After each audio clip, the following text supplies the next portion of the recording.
जेव्हा चांगले दिवस येतात, सुखाचे दिवस येतात, बसून खाण्याचे दिवस येतात, मुलालाही वाटतं आता आपल्या माय बापानं फक्त एसीच्या रूम मध्ये बसावं दिवसभर. असे दिवस आले की माय बाप निघून जातात. मग केवढाही मोठा फोटो लावा, मजा गेली. मायबाप म्हणजे काय? मायबाप म्हणजे समया आहे. समया, समयीचा प्रकाश नसतो राजा, पण घराचं मंदिर करायची ताकद समयीत असते, लाईट मध्ये नसते.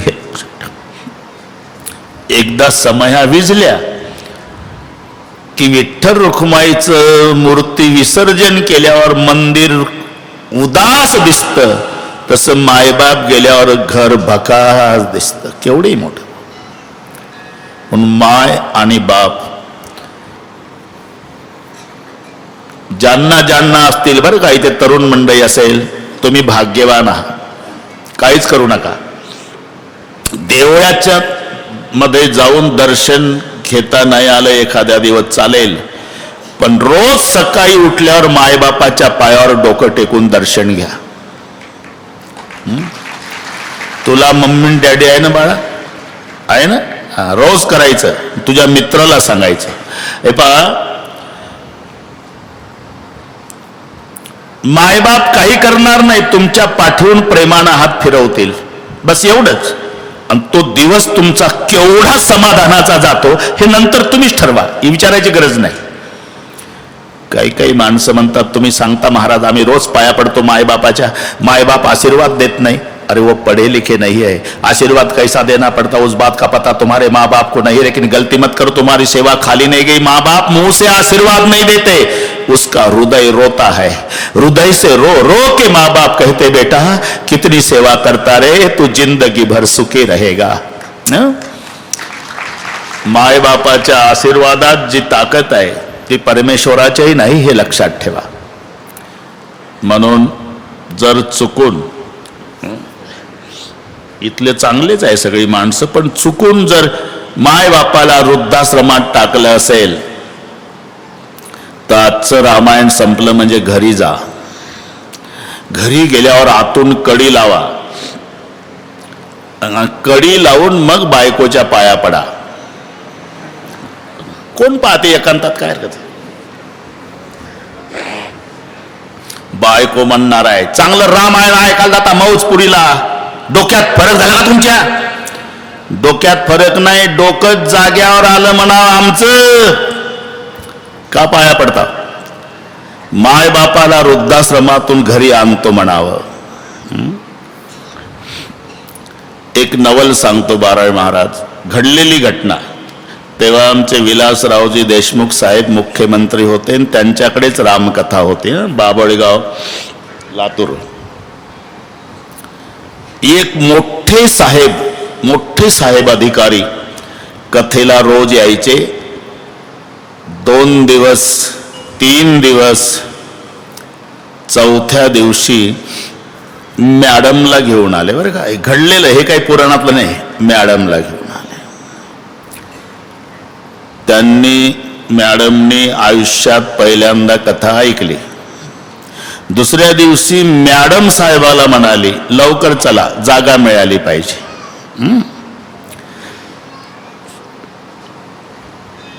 पाचव्या दिवशी कथेच्या मॅडम साहेबाला म्हणाली कथेला जायचं नाही, गाडी काढा, वृद्धाश्रमात जायचं आहे. का? माझ्या सासूला आणायचंय. मुलगा आईला म्हणतो नवल नाही, सून म्हणते सासूला आणायचं आहे, माझी चूक झाली. आणि गाडी घेऊन साहेब वृद्धाश्रमात. सून सासूच्या पायावर डोका आपटू रडली, सासूबाई चुकलं माझं, मला मुलगी समजून माफ करा, आता देवीसारखी सेवा करील बंगल्यात तुमची मरेपर्यंत. सासूला घरी आणला. रडारड सुरू झाली, पण सासूने एकच आग्रह धरला, ज्या कथेत तुझ्यावर एवढा परिणाम झाला, माझ्यासारख्या किती म्हाताऱ्या लेकाची सुनाची वाट पाहत वृद्धाश्रमात बसल्या असतील, मला त्या बाबाचं दर्शन घ्यायचं आहे. शेवटच्या दिवशी 3 आले. पहिले 3 दिवस नुसते साहेब आले. चौथ्या दिवशी मॅडम आल्या, 5व्या दिवशी वृद्धाश्रमात गेल्यामुळे नाही, आणि शेवटच्या दिवशी सून, मुलगा आणि म्हातारी माय वृद्धाश्रमातून आली. ती म्हातारी माझ्या तोंडावरून हात फिरवून रडली, बाबा थोडंसं रामायण कमी सांगत जा. पण माझ्यासारख्या किती म्हाताऱ्या वृद्धाश्रमात असेल. माझ्या सुनेनं जसं मला आणलं तसं अनेक सुनांनी त्यांच्या त्यांच्या सासूला घरी आणावं बाबा. आणि तिथे आम्ही त्या सुनेचा देशमुख साहेबांच्या हस्ते जाहीर सत्कार केला. ह्या पैशानं मिळणाऱ्या वस्तू नाही, लक्षात घ्या. माय आणि बाप सकाळी तीर्थाचे धुरे. बरं, त्याच्या पुढे जाऊन सांगतो, इथे बरेचसे मायबाप बसलेले आहेत, त्यांच्या साक्षीनं सांगतो, एकाही मायबापाची इच्छा नाही मुलानं सेवा करावी. मग मायबापाची काय इच्छा आहे? एकच इच्छा आहे, माझा दादा, माझा लेक, माझा राजा दिवसभरात एकदा आमच्या डोळ्यानं दिसावा, ह्या पलीकडे मायबापाची इच्छा नाही, हे लक्षात ठेवा. म्हणून वृद्धाश्रमातून आणतो म्हणाव, ती म्हणाल आणा, पण बंगल्यात नाही ठेवणार. नाही म्हणाव, गोठ्यात ठेवतो गाईच्या. मग काय हरकत आहे, आणा. दाटीवाटी जनावर बांधून एक कोपरा गोठ्याचा खाली करा, 2 पोते द्या, 2 गोदड्या द्या दोघाला, रुसणार नाही मायबाप. 2 जर्मनची ताटं, 2 तांबे प्लास्टिकचे. आणि स्वयंपाक करू नका. मुलाबाळातून एखादी भाकरी जर उरली तर बायकोच्या चोरून पॅन्टच्या खिशात घाला. ज्या मायबापाने उपवासी राहून खुरपणी करून गाठी गाठीचं लुगडं, गाठी गाठीचं धोत्र नेसून तुम्हाला कर्जबाजारी होऊन पदवीधर केलं, त्यांच्यासाठी रोज एक भाकरी चोरा, पाप नाही लागणार. आणि जाताना ऑफिसला गोठ्याकडून मोटरसायकल न्या. का? दुपार झाली. जसे जनावर चाऱ्यासाठी हंबरतात ना, तसे तुमचे मायबाप गोठ्यातल्या कोपऱ्यात बसून असेल, फटफटीचा आवाज ऐकत असेल, दादा येईल आमचा भाकरी घेऊन. मोटरसायकल उभी करा, उतरू नका, खिशातली भाकरी काढा, कुत्र्याला फेकता तशी फेका गोठ्यात. पाहू नका शेणात पडली का गव्हाणीत, तुमचं काम झालं, जा निघून. आता दोघालाही उठवत नाही, पण माय घुसत घुसत घुसत घुसत येईल, ती भाकरी लुगड्याच्या पदरानं पुसून काढल आणि मग कोपऱ्यात जाईल, तिथं वाटप होईल. बारळ वाटप. अर्धी भाकर बापाच्या ताटात टाकल माय, अर्धी स्वतःच्या. दोघालाही दात नाही, भाकर चावत नाही, भुगा करतील, पाणी वततील, मुरू देतील. आणि एक एक घास खाताना गोठ्यात डबडबल्या डोळ्यानं माय बापाकडे पाहून आणि बाप मायकडे पाहून अभिमानानं एवढा शब्द वापरल, भाकर आपल्या दादानं दिली म्हणाल, भाकर आपल्या राजानं दिली म्हणाल, भाकर आपल्या लेकानं दिली म्हणाल. अरे कुत्र किती प्रेमानं सांभाळा, चावल्याशिवाय राहणार नाही. माय बापाला फेकून भाकरी वाढा, आशीर्वाद दिल्याशिवाय मरणार नाही. रामायण यासाठी ऐकायचं आहे, करमणुकीसाठी नाही.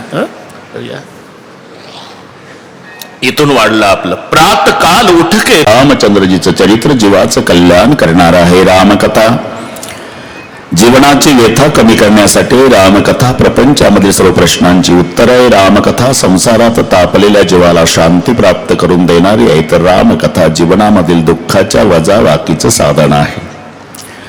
असे ही सुरस, अवीट, पवित्र, गोड श्रीराम कथा.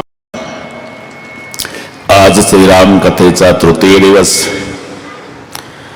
गेली 2 दिवस तुम्ही आम्ही सर्व रामकथा चिंतन करण्याच्या संबंधाने एकत्रित आलेलो.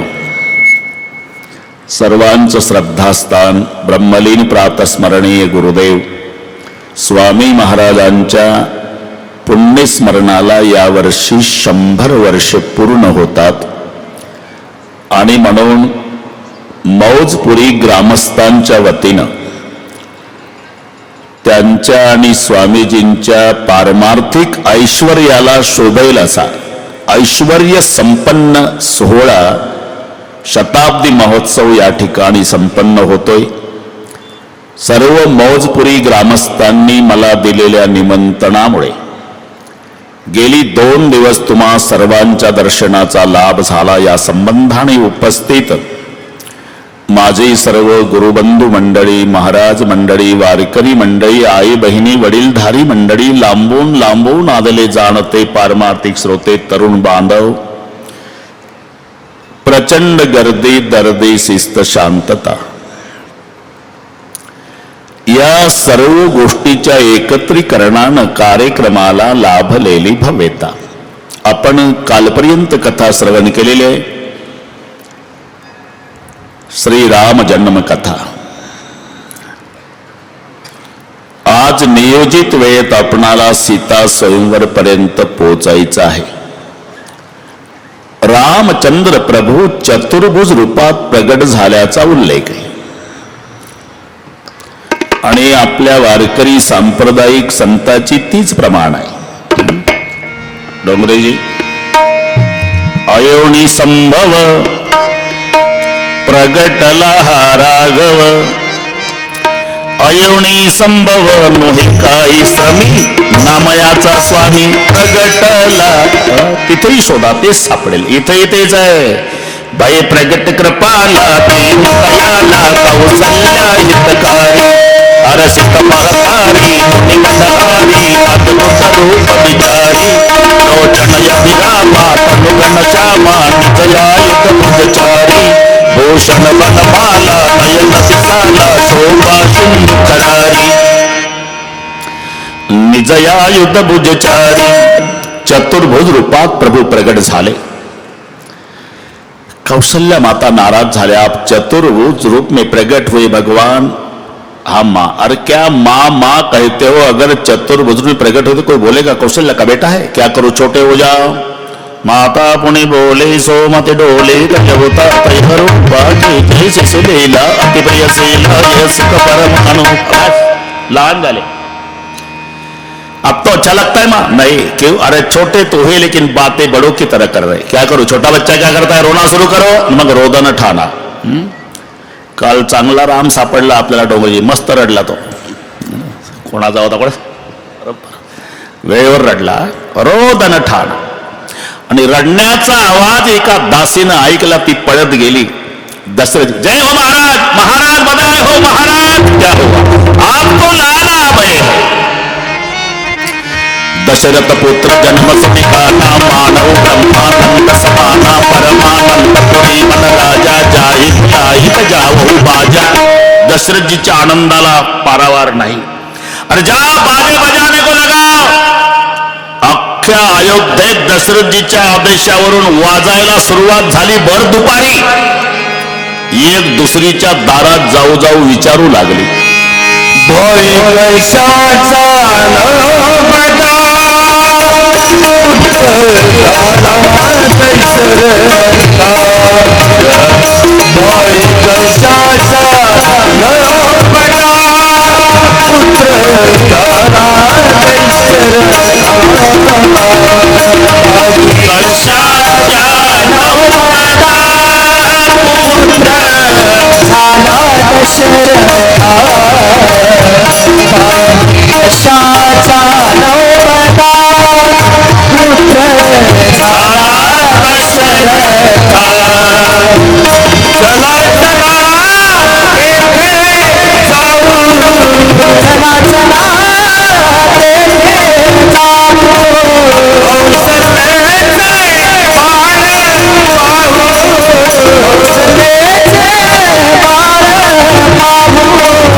बाई ते खेळणारं पोर शांत तेच ते तुमच्या टोपीवाल्याच्या मागचं ते नुसतं कागद खेळतं ते. हां, ते नेमकं फ्रंट सीटला आलं तेच दिसते मला 3 तास. लपून द्या नाहीत त्याला. ते हा बस, ते मला वाटते स्वयंसेवक दिसतंय ते बिल्ल्यावरून. बाई कशाच्या नवबदा, ते तुमचं गेलं का आतमध्ये होतं येतात? कुठं गेलं आत?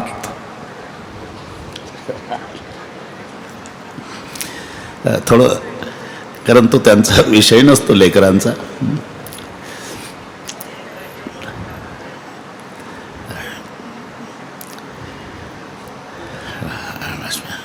जमतंय आता.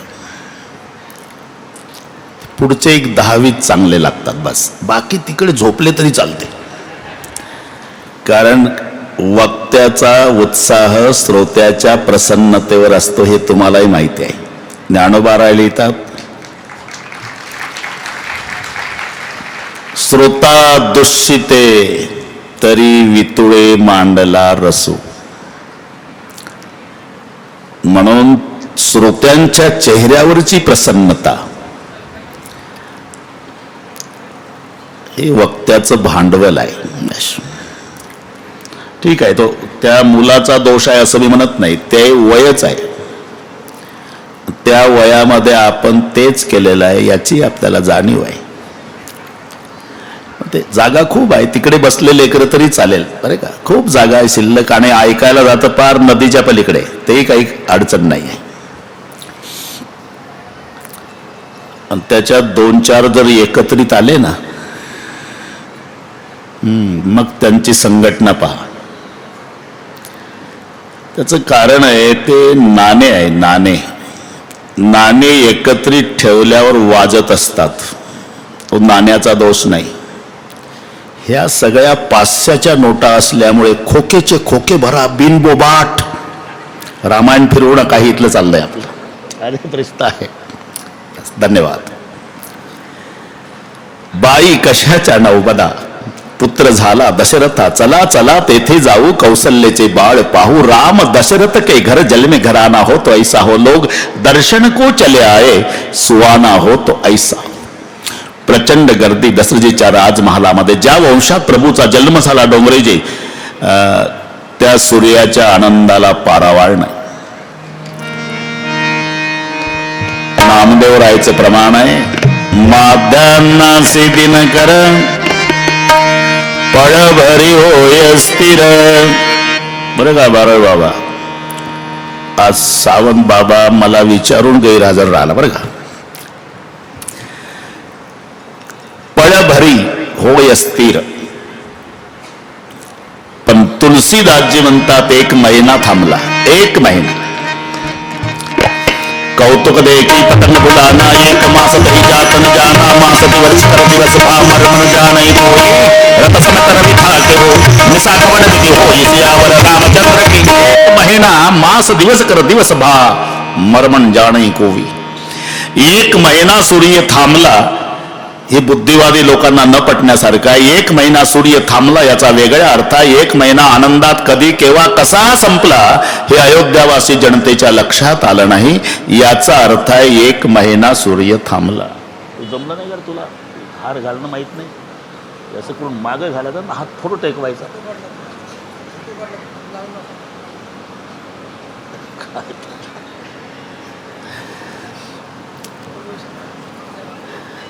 अरे फोटो पडतच नसतो. ठीक आहे, आलं नाही याचा अर्थ आहे 1 महिना सूर्य थांबला. आता आमची बरीचशी वारकरी मंडळी, आता आपला जुन्या गोष्टी, तारीख तिथी साल वार महिना अजिबात न विसरलेला एक मारवाडी समाजाचा शेठजी एका वारकऱ्याच्या नादी लागला. बारळ बाबा माऊलीच्या पालखी सोहळ्यामध्ये आळंदी, पुढे पुणे, मग सासवड, जेजुरी, वाले, लोणंद. लोणंदला 1.5 दिवस मुक्काम असतो आणि तिथं बरेच लोक घरी टपाल पाठवायचा उद्योग करायचे. आता मोबाईल आहे, तेव्हा टपाल आपल्या वेळेस टपाल. सगळे वारकरी पत्र लिहायला बसले. हा शेठजी बसला. शेठजी जन्मात तारीख विसरला नव्हता, पण पत्र लिहिताना वारकऱ्याला विचारतो, वारकरी दादा काय शेठजी आजची तारीख काय? माऊलीच्या पालखी सोहळ्याच्या आनंदात जर 7 दिवस शेठजीच्या तारीख लक्षात राहत नाही तर जगाचा बाप ज्या अयोध्येत जन्माला आला, आनंदात महिना लक्षात राहील कसा, हे रामायण नीट समजून घ्या. एक महिना आनंदात कधी संपला हे लक्षात आलं नाही. पण त्याच वेळेला चंद्राचं तोंड उतरलं बरं का. हे पूर्वीपासूनची पद्धत आहे. सर्वांना एका वेळी आनंद होत नाही. काही डीजे लावून गुलाल टाकून नाचतात, त्याच वेळेला दुसरी टोळी एकमेकावर चिडतात. तूच म्हणत होता पलीकडचं गाव 70%, पलीकडचं 80%, पलीकडचं 75%, पलीकडचं 65%, लेखा बैमाना सगळे टक्के 50च्या वर सांगत होता मला, मग माझं डिपॉझिट का जप्त झालं हे, आणि ते डीजे लावून. पूर्वीपासूनची पद्धत आहे. हे प्रसिद्ध 3 दुकान आहे. आपण ज्या दुकानात बसलोय आता हे संताचं दुकान आहे. तिथे केवळ सुख मिळतं. जीवाचं दुकान आहे तिथं केवळ दुःख मिळतं. आणि देवाचं दुकान आहे तिथे दोन्ही मिळतं, सुख आणि दुःख. सुख एक हेची ठाई बहुपाई संतांचे. केवळ सुख मिळतं हे संतांचं दुकान, केवळ दुःख मिळतं हे जीवाचं दुकान. जो देखे सो दुखिया बाबा सुखिया कोई नहीं, राजा दुखिया प्रजा दुखिया दुखिया धन बैराग्य दुख कारण सुख देवने सुख उदरी माया त्यागी. जो देखे सो दुखिया बाबा. केवळ दुःख मिळतं हे जीवाचं दुकान, आणि सुख आणि दुःख दोन्ही मिळतं ना हे देवाचं दुकान आहे. कॉलऱ्याची साथ आली, पटापटा पटापटा माणसं मेली. प्रत्येक घरातलं एक ना एक नेलं. अख्खं गाव दुःखी झालं, पण त्याही वर्षी एक सुखी झालं. कोण? ज्याचं स्मशाना शेजारी सरपणाचं दुकान. नातलगाला प्रेत पेटवल्याशिवाय गत्यंतर नव्हतं, आणि हे ओलं सरपण येड्या बाबईचं डबल भावात विकत होतं बरं का. सादर रॉकेलच्या लोणावर फिरणारं सरपणवाल्यानं टाटा सफारी घेतली एकाच वर्षात. दुसऱ्या किराणा दुकानदारानं लक्ष ठेवलं, मला काय दिवसभर पुड्या बांधतो, 40 रुपये 50 पैसे दुकान पाहिजे. सरपणाचं ते गेल्या साली सफारी लोणावून फिरत होते, टाटा सफारी टाटा करतंय म्हणला. म्हणून त्यानं स्वतःचं दुकान विकलं, काही कर्ज काढलं, काही शेत विकलं, आणि याच्या बाणीवर दुकान थाटलं. स्मशानात याने बोर्ड लावला, आमच्या येथे अंत्ययात्रेचं सर्व साहित्य स्वस्त दरात मिळेल. 5 मन सरपण, बांबू, सुतई, नवीन कापड, 4 माणसं, हारबुक्का, बँड पार्टी, भजनी मंडळासह. 1 जानेवारी 2024 ला दुकान ओपन झालं.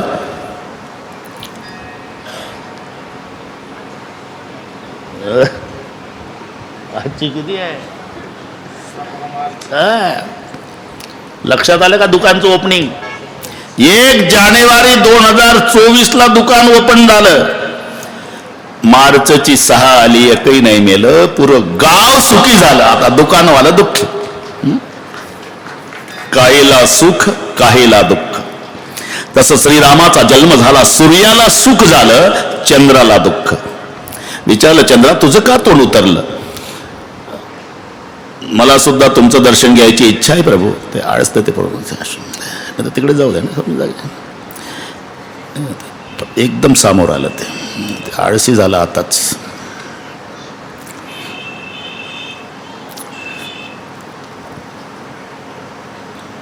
मला सुद्धा तुमचं दर्शन घ्यायची इच्छा आहे. मनाई कोणी केली? तुम्ही नाही केली, पण आमचा एक नैसर्गिक नियम आहे मालक. काय? सूर्य गेल्याशिवाय मला येता येत नाही, आणि तो महिना झाला जागचा हालत नाही. आज कळलं भाऊ मला, मी भगवान असलो तरी एका वेळी दोघाला सुखी करू शकत नाही. यावेळेला सूर्याला संधी दिली. कृष्ण जन्म होईल चंद्रा, तेव्हा तुला चान्स मिळेल. आणि म्हणून राम सूर्यवंशात आहे, कृष्ण चंद्रवंशात आहे. तरी चंद्राचं समाधान झालं नाही. द्वापार युगात कृष्ण जन्म होईल प्रभू, तोपर्यंत वाट बघू का? नाही, काहीतरी पर्यायी माझी समाधानाची व्यवस्था करा. ठीक आहे बाबा, काळजी करू नको. आजपासून माझ्या नावासोबत तुझं नाव जोडलं जाईल. म्हणून राम चंद्र, नाही तर चंद्राचं रामासोबत वेल्डिंग व्हायचं काही कारण नाही. चंद्राला खुश करण्यासाठी श्रीरामानं त्याला आपल्यासोबत जोडला, आणि तेव्हापासून हा बाबा श्रीरामचंद्र झाला. ही कथा भगवान शंकर माता पार्वती आईला सांगतायत. औरव एक कहुणीची चोरी. त्यावेळेला मी पार्वती चोरी केली. चोरी शब्द ऐकला, पार्वती माता म्हणाले, महादेव बडादेव सदेवन की बाबा चोरी करते हो, किस लिए, क्यों की चोरी? अरे मला सुद्धा प्रभूचं दर्शन घ्यायची इच्छा होती ना पार्वती. मग अरे शंकराच्या स्वरूपात मी गेलो असतो अयोध्येत तर माझ्याच पुढे लागली असती बारी. म्हणून तर केली चोरी. कशी केली सांगतो ना. मी काकभृषुंडीला शिष्य केलं. मी गुरु दोघांनी साधूचा वेश धारण केला. भगवा रुद्राक्षाच्या माळा, हातात कमंडलू, वाघाचे कातळे बगलेत, पायात खडाऊ, जटात दाढी वाढ, भस्म लावलेल्या अवस्थेत साधूच्या वेशामध्ये गुरु शिष्य होऊन मी काकभृषुंडी शयूरच्या काठापासून जेव्हा वाट काढत अयोध्येच्या मुख्य द्वारापर्यंत गेलो. प्रचंड गर्दी. आम्हाला तिथं द्वारपालाने अडवलं. कहा जा रहे? महाराज जी को जो बेटा उसका दर्शन करना है, मत जाओ. क्यों? अनजान व्यक्ति हो आप. महाराज जी के बच्चे को नजर लग जाए, निकल जाओ. ढकलून दिलं पार्वती. मला म्हणताय ना ए खाके कपड्यावाल्या, मी भगवान शंकर आहे असं सांगावं तर माझ्या पुढे अयोध्येत लाईन लागली असती. दिला आकडून दोघाला. निकल जाओ. बियाणे काकभृषुंडी शरीरच्या काठाला आलो. काकभृषुंडी मला म्हणाले बाबा आप दिन कैलाश से नीलगिरी से कुछ करो, दर्शन तो होना चाहिए. त्यावेळेला मी शरीरच्या काठाला आसन लावलं. पार्वते माझे डोळे मिटले. मी वाड्यातल्या बालरूप रामाचं ध्यान सुरू केलं. एक चमत्कार झाला. कौसल्या माईच्या मांडीवरच्या रामाचं रडणं सुरू झालं. माझं ध्यान शरयूला. रडतोय राम राजवाड्यात कौसल्या माईच्या मांडीवर. इतका रडतो, रडणं थांबेना. राजवाडा चिंतातूर झाला. पार्वती कौसल्या सुमित्रा कैकई कोणाला काही सूचना. एक म्हातारी दासी काठी टेकत आली. कौसल्या बेटी हा बुढ़ी माँ बहुत रो रहा आपका बेटा. सुबह से क्या हुआ तो कुछ पता नहीं. हमें तो लगता है बेटी बहुत से लोग दर्शन को आ रहे तो किसी की बुरी नजर लग गई लाला को. म्हणजे दृष्ट झाली बाळाला. आता दृष्ट काढणाऱ्या साधूचा तपास करावा लागेल. राजांना सांगा दौंडी द्या म्हणावं. हा मुद्दा पटला. दशरथ राजांनी दवंडीवाले बोलवले आणि दवंडीवाले दवंडी देत निघाले. ऐका कोई बच्चे की नजर उतारने वाला साधू. ऐका कोई बच्चे की नजर उतारने वाला बाबा. ऐका कोई बच्चे की नजर उतारने वाला महाराज. ऐका कोणी बाळाची दृष्ट काढणारे. तिथलं सांगतो दवंडी. पार्वती ते दवंडीवाले शरयूच्या काठानं चालले दवंडी देत. आम्ही साधूच्या वेशात दोघं बसलेलो. साधू समजून ते आमच्याकडे आले. नमस्कार केला. का रहते बाबा? हिमालय. वहां क्या करते हैं? पत्ते खेलते क्या? तप करते हैं. तो आप क्या तपस्वी संत है क्या बाबा? हाँ. छोटे बच्चे की नजर उतारना जानते क्या? अच्छी तरह. क्या करना होगा? जिस बच्चे को नजर लग गई उस बच्चे के पास हमें ले जाना पड़ेगा. चलो चलो. अशी चोरी केली दर्शनाची पार्वती. आता दौंडीवाले पुढं आणि आम्ही माग. काहीच करावं लागलं नाही. दौंडीवालेच म्हणाले बाजू हटो. नजर उतारने वाले महाराज है, बाजू हटो. दुष्ट काढणारे साधू आले, व्हा बाजूला. सकाळी त्या गेटमॅननी हाकलून दिलतन पार्वती. त्याला 2:45 वाजता गचांडून आत गेलो. बरं का, काळजी करू नका. झालं 2:45 होते. गचांडून गेलो आत. झाला 2.25 तास. बस थोडं राहिलं. हे जादू सारखंच चाललंय आपला. बस झाला, संपला. आम्हाला प्रवेश मिळाला. मी कौसल्या माईला वाकून नमस्कार केला. कौसल्या माईने विचारलं कहा रहते बाबा? साधू को कोई घर होता है क्या? माँ शंकररावचा नाटक बघा अयोध्येत. साधू को कोई घर होता है क्या? याला घर नाही का? अरे कैलासात निवास आहे राजा. नंदी सारखं वाहन आहे. पार्वती सारखी मिसेश म्हणतात ना. ते डोंगरे बाबाचा दुसराच परिचय भगवान बाबाने करून दिला मला. काय म्हणतं ते काय? सकाळचा परिचय तो आधीच विनोदी आहे भगवान बाबा. बरं मिसेस जाऊ द्या. महादेवराव म्हणले नंदी साधू को कोई घर होता है क्या? नाटक पहा. अरे नंदी सारखं वाहन आहे. पार्वती सारखी पत्नी आहे. कार्तिक गणेश सारखे 2 लेकर आहे. तरी शंकररावचा नाटक बघा. साधू को कोई घर होता है क्या? माँ दिल चाहा तो इधर चला. हिमालय की गुहा में तप करने वाला तपस्वी. छोटे बच्चे की नजर उतारना जानते क्या बाबा? अच्छी तरह. क्या होगा? क्या करना पड़ेगा? कुछ नहीं. जिस बच्चे को नजर लग गई उस बच्चे को एक बार मेरी गोद में दे दो माँ. नहीं रोएगा बच्चा. आता पहा महादेवरावचा नाटक. पार्वती आणलं रामाला माय कौशल्यानं झोपवलं माझ्या मांडीवर. जसं मांडीवर झोपवलं राम माझ्याकडे बघू लागला, मी रामाकडे, आणि सगळ्या राजवाडा आमच्या दोघाकडे.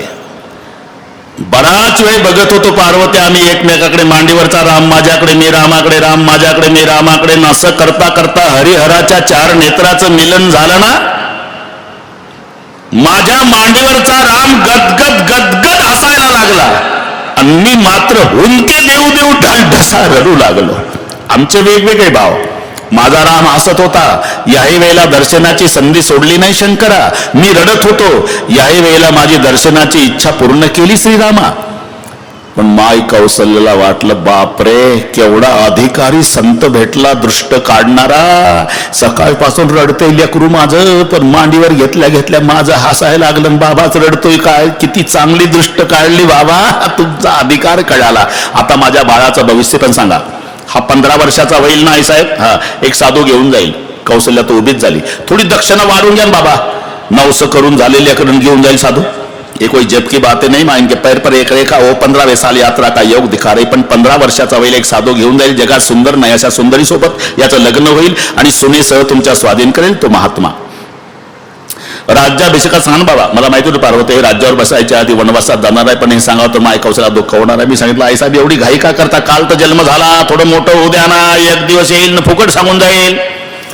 दक्षिणा दिली. नाटक असल्याने मी दक्षिणा स्वीकार दुःखी अंतरानं रामाला माय कौशल्य जवळ वाकून नमस्कार केला. राजवाडा सोडला. आम्ही दोघांना काकभृशुंडी आणि मी शरीरच्या काठाला आलो. काकभृशुंडीने आसन लावलं शरीरच्या काठाला. मी विचारलं, काकभृशुंडी यही बैठे हो, चलने का नहीं का? नीलगिरी नीलगिरी जाकर क्या करना बाबा? तपश्चर्या. किस लिए? प्रभु प्राप्ति के लिए. आपने तो बता दिया भगवान 15 साल का होगा, एक महात्मा ले जाएगा. आप क्या करते हो? 15 साल शरीर के तट पर बैठता हूँ बाबा, और 15वें साल भगवान का दर्शन करूंगा, तब अयोध्या छोड़ूंगा, तब तक यहाँ बैठता. तो मैंने कहा, भाई ठीक है आप बैठ सकते हो, क्योंकि ब्रह्मचारी हो.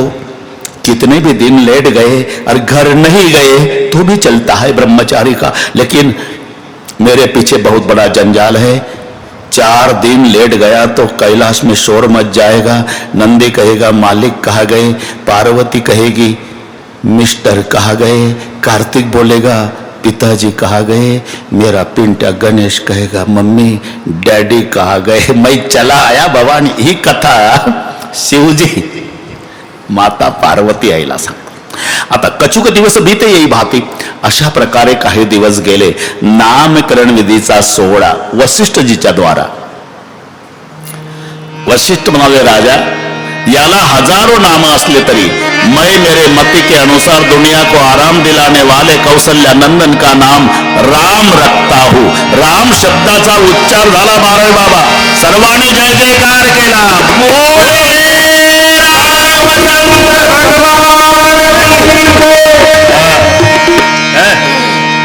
राम जो नाम अभी तक पुराना नहीं हुआ. राम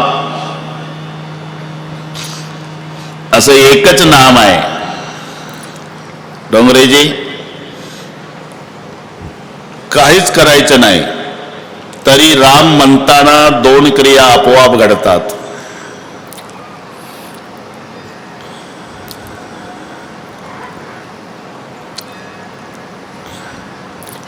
तोंड उघडल्या जातं आणि बंद होतं. करून पहा तुम्ही. राम बस तिथून सुरुवात आहे रामची. नाही तर माझं आव्हान आहे, तोंड बंद करा, राम म्हणून दाखवा. उघडा तोंड आणि म म्हणून दाखवा. किती ताकद लावा. करून पहा. काही खर्च येत नाही. इच्छा नसू द्या तरी राच्या वेळेला उघडायचंच. इच्छा नसू द्या तरी मच्या वेळेला बंदच करायचं. कारण आहे राम शब्दाची ही किमया. राने तोंड उघडल्याबरोबर आतलं पाप बाहेर जात. काय म्हणते, लगेच घुसलं तर घुसल कसं? मनी गेट बंद होतो. ही मजा फक्त राम शब्दातच आहे. रकार उच्चार मात्र बहिर्निर्याती पातकम. आणि बाहेर गेलेला आत घुसू नये म्हणून लगेच मनी तोंड बंद होतं. म्हणून राम म शब्दस्तु कपाटवत. दुसरं त्याच्यात व्याकरणाचं कारण आहे. बारावी बाबा आता आपले निकम बाबा हा ना. भाषेचा व्यवहार कोणत्या नियमास अनुसरण होतो याचा विचार ज्या शास्त्रात केला जातो त्याला व्याकरण शास्त्र म्हणतात. चाकण रोड, आपल्या तोंडून जे मोडीचे धोडी निघतात त्यास वर्ण म्हणतात. डोंगरे बाबा, वर्णाचे 2 प्रकार, स्वर आणि व्यंजन. वर्ष पहिले, ज्या वर्णाचा उच्चार स्वतंत्रपणे दुसऱ्याच्या साह्या वाचून होतो त्याला स्वर म्हणतात. ज्याचा उच्चार स्वराचं पाठीमागून साह्य घेऊन होतो त्याला व्यंजन म्हणतात. एकंदर 5 वर्ग आहे. आता थोडासा तास घेतो व्याकरणाचा. कचट तप, हे कळलं ना? हे कख गग असं आडवं नाही, असं उभं. कचट तप आहे ना, हे 5 वर्ग आहे. आणि प्रत्येकाची स्थानं ठरलेली आहे. कंठे, तालवे, दंते, मूर्धन्य आणि वष्टे. आपलं वर्ष पहिले सुरू झाले 2 मिनिटाकरता, बस जास्त नाही. कचट तप, कंठे, तालवे, दंते, मूर्धन्य आणि वष्टे.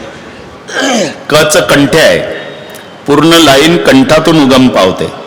तुम्ही कंठावर बोट ठेवा आणि उच्चारा मनातल्या मनात. क, ख, ग, ग हे तुमच्या बोटाला स्पंदन जाणवेल. इथं बोट ठेवा, जास्त जोरात दाबू नका. 9 तारखेपर्यंत रामायण ऐकायचं आहे आपल्याला. न कळत ठेवा, बस. हे पहिलं. कंठे, कंठे. जिभेचा संबंध दाताशी येतो म्हणून दंते. तथ दन. आता काही खर्च आहे का तुम्हाला? करून पाहना. तथ दन, प्रत्येक वेळेला जीभ मारते का धक्का दाताला, दंते आहे ते. तथ दन आहे ना.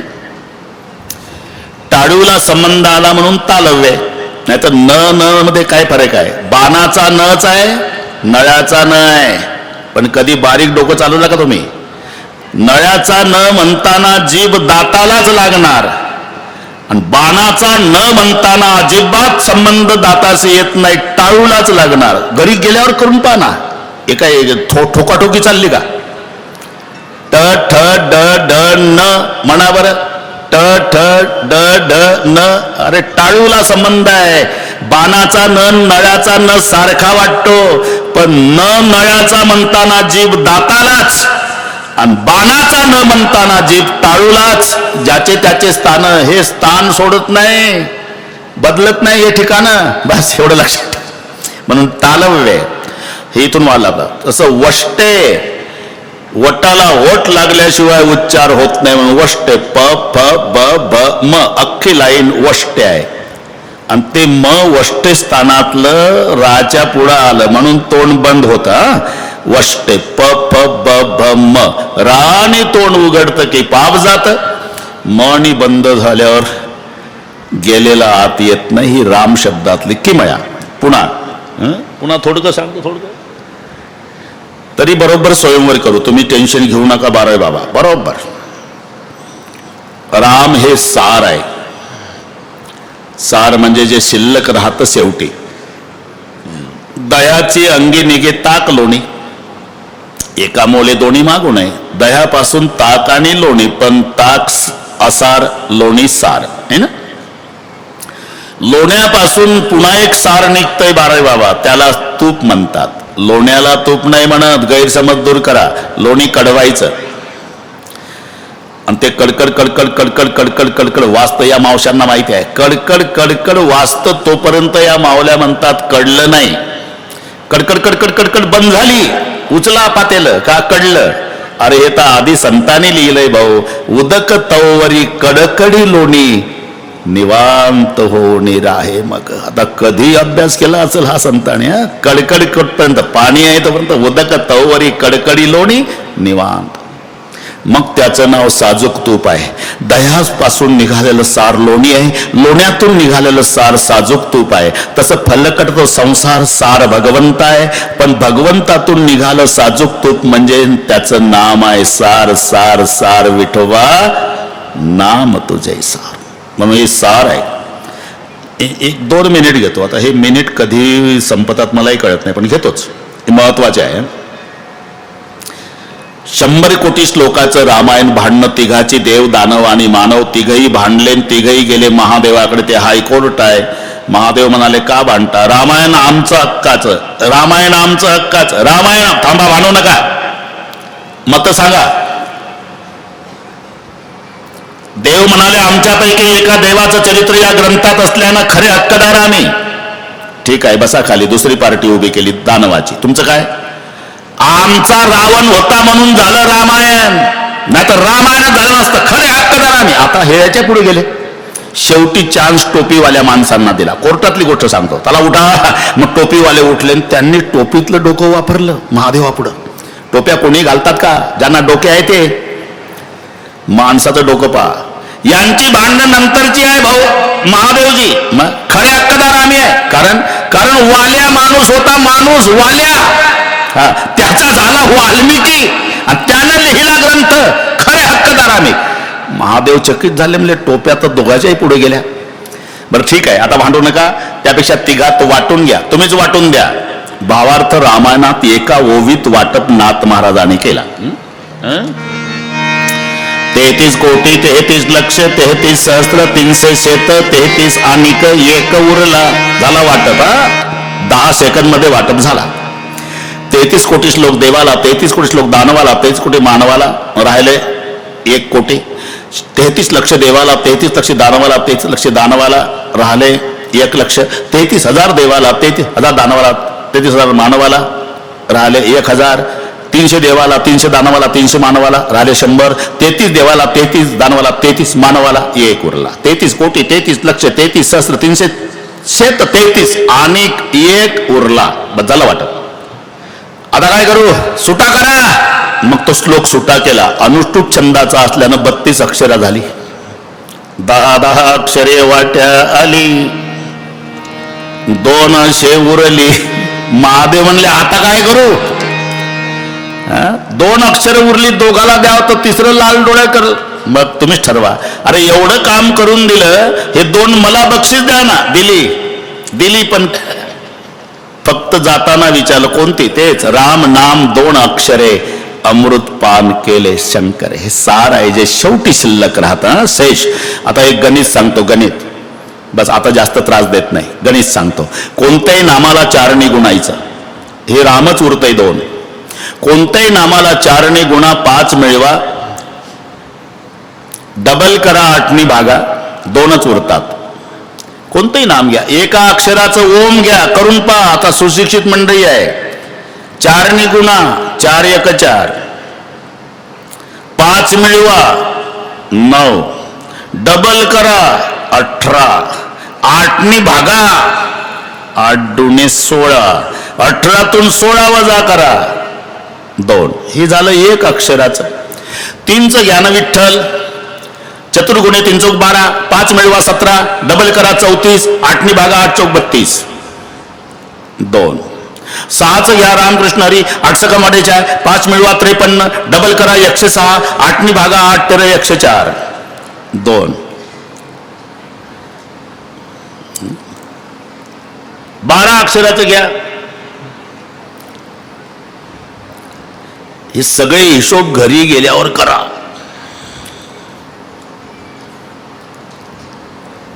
नाम को चतुर्गुणे उसमें पंचतत्व मिले, द्विगुण करने का काम 8 से भाग लो, नीचे बचे सो राम. शेवटी 2 राहतात म्हणून हे सार आहे. वसिष्ठांनी ठेवलेल्या नामाचा जय जयकार झाला. इथून आपण 5-10 मिनिट जरा बाजूला गेलो, पार चाकण रोड पर्यंत गेलो. पण संयुक्तिक होता. कैकेयी पुत्राचं नाम भरत ठेवण्यात आलं. पुढे लक्ष्मण शत्रुघ्न नामकरण झाला. इथून दिसेल तुम्हाला. त्याच्यातले 2 गोरे 2 सावळे आहे. लक्ष्मण शत्रुघ्न गोरे पाड आहे आणि भरत आणि राम सावळे आहे. 2 गोरे आणि 2 सावळे असले तरी चौघाला झगे पिवळे आहे. पित्त झगू लिया तनु पैराई, दुई दुई दसन अधर अरुणारे, नासा तिलको बरनई पारे, अतिप्रिय मधुर तोतरे बोला, रांगत रांगत बाहेर येतात. रांगता रांगता चालू लागले. आता कुठवर लहान ठेवायचं आहे. पार लग्न उरकलं पाहिजे 5ला. राम लखन भरत रिपु सुदन चारों बेटे अपने पैर में पैजन पहनकर दशरथ जी के सामने आंगन में खेल रहे तो महाराज दशरथ जी का आनंद चौगुना।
आता यज्ञ सकाळी रामचंद्र उठले म्हणजे मातु पितु गुरु नावई मात, आपल्या मायबापाच्या पायावर डोकं ठेवून दर्शन घ्यायचं अशी कालक्रमणा एकदा अनेक वेळा यज्ञाचं आयोजन विश्वामित्रजींनी केलं. गांधितणे मन चिंता व्यापी पण यज्ञाचा विध्वंस राक्षस करतात. मनात आलं अयोध्येत प्रभूचा अवतार झालेला आहे, प्रभू अवतरे हरणमयी भारा. आणि मग विश्वामित्र अयोध्येकडे यायला निघाले. बहुविधी करत मनोरथ चाहत लागी नाही पार, करी मच्चण शरयु जल आई भूप दरबार सियावर रामचंद्र. शरयू मध्ये स्नान केलं. विश्वामित्र दरबारात येतात तर राजा दशरथानं पूजन केलं. दशरथ राजाला आलिंगन विश्वामित्राने दिलं आणि दशरथ राजाचं रडणं सुरू झालं. का रडता राजे? काही वाईट घडलं? नाही बाबा, आनंदानं रडतो. का? माझ्यासारखा पापी ब्रह्मांडात नाही. आंधळ्या मायबापाचं एकुलतं एक लेकरू या पाप्यानं मारलंय, श्रावण नावाचं. पण आज उत्तर मिळालं बाबा, मेरे जैसा पापी नहीं लेकिन जवाब मिल गया, मेरे पूर्वजों ने बहुत पुण्य किया होगा. मतलब बिगर बुलाए संत घर आए, समझ लेना पूर्वजों के पुण्य का फल है. हे उत्तर आहे. न बोलावता महात्मा आपल्या दारी आला, समजायचं आपल्या पूर्वजांची पुण्याही फळाला. पुण्य पडले बहुता दिवसा भाजी झालो सनमोग तो कैसा संत आज दिसली माझी कोणी बंधनी कोंदाटली पूजा केली, भोजन झालं, विश्रांती झाली.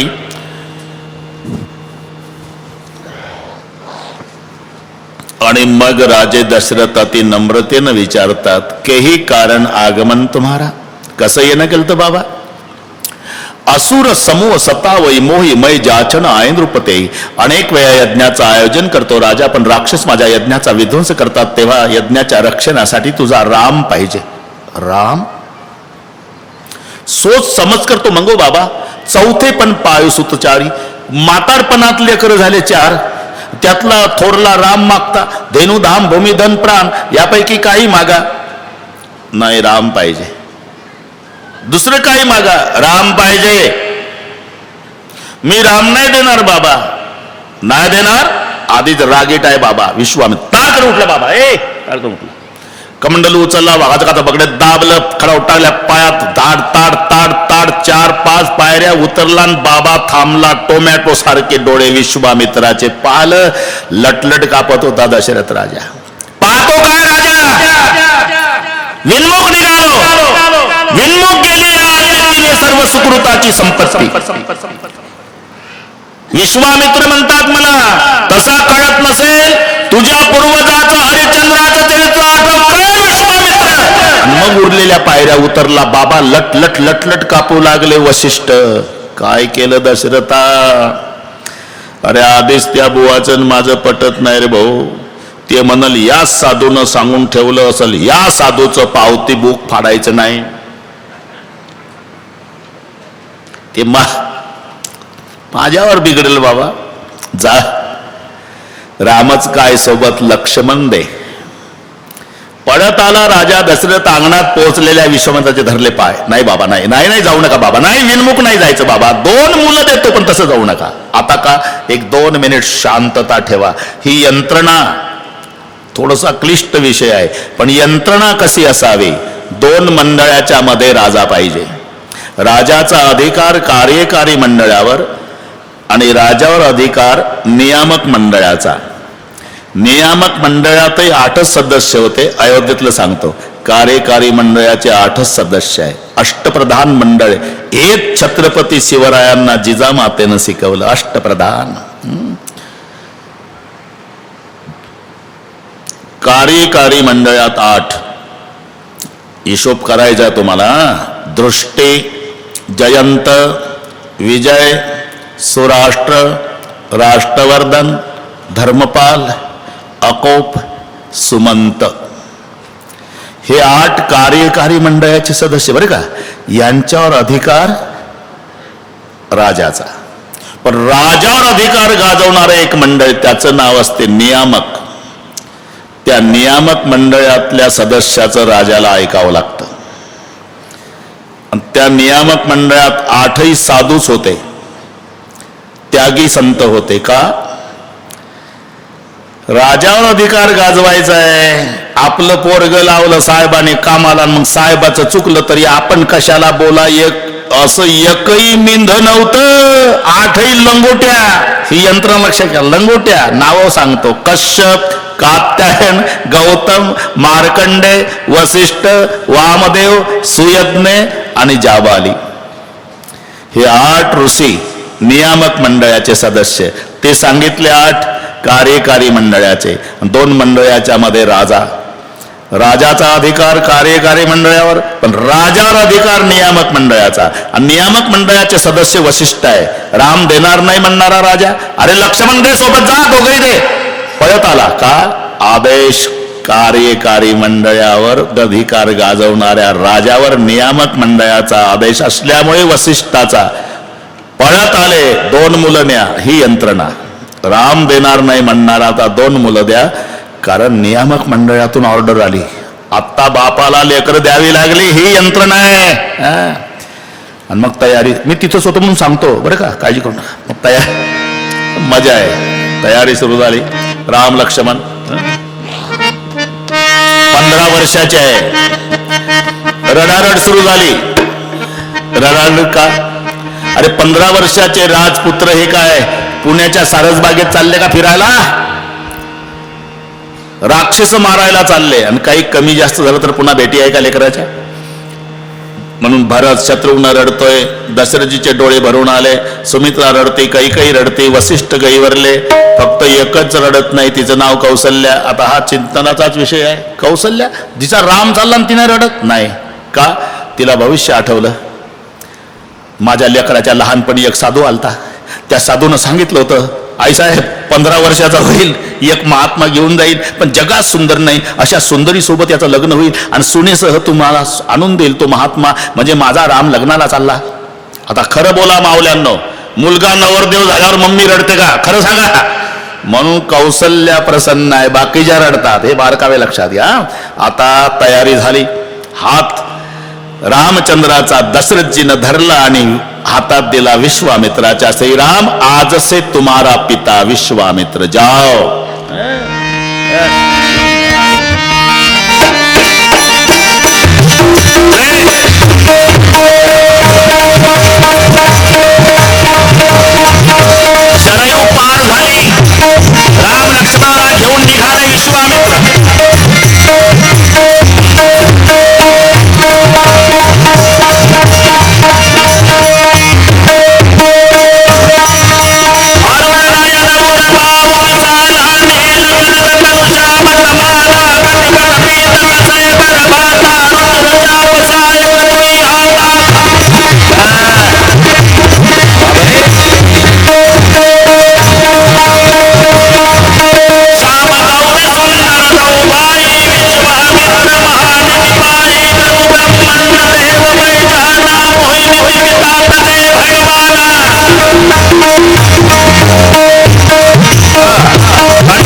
रघुकुल के बाबा, महिलाओं पर हथियार नहीं उठाते, रघुकुल का धर्म है।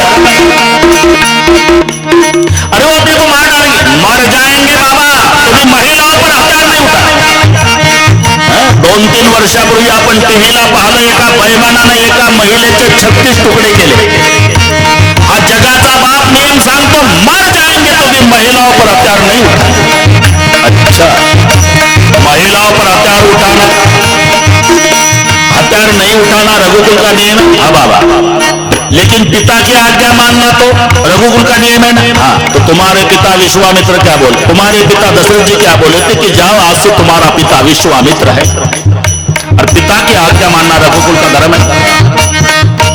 मैं तुम्हारा पिता बोल रहा हूं, मार डालो तो ठीक है